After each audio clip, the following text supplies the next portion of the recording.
నేను ఎప్పుడైనా లోగా ఉన్నప్పుడు మా అమ్మ చాట్ ఓపెన్ చేసి మా అమ్మ సాంగ్స్ పాడిన సాంగ్స్ వింటాను. అవి సాంగ్స్ అనాలో శ్లోకాలు అనాలో నాకు కూడా తెలియదు. బట్ నాకు వినాలనిపిస్తుంది. అప్పట్లో మా అమ్మ చదివింది 6th క్లాసే, నేనేమో డిగ్రీ చదివా.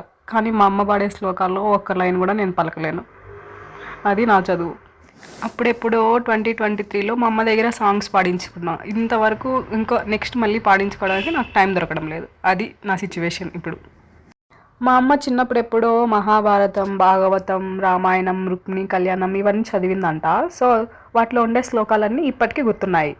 నేనా చదువు అయిపోయి 5 years కూడా అవ్వాలా ఫ్రెండ్స్. అంతలోపల టేబుల్స్ మర్చిపోయినా.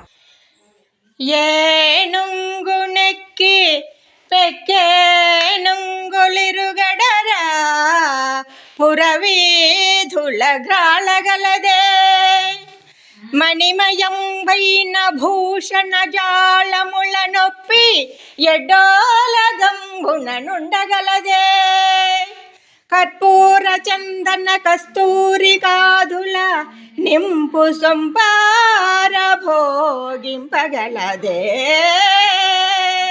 యతి మనోహర లఘు చతురాంగనల తోడి సంగతి వేట్కలు సలుపగలదే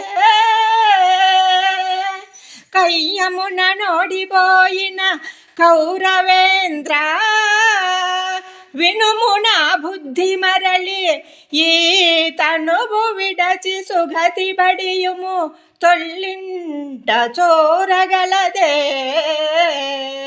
జోదమిచట నాడంగరాదు సుమ్ము.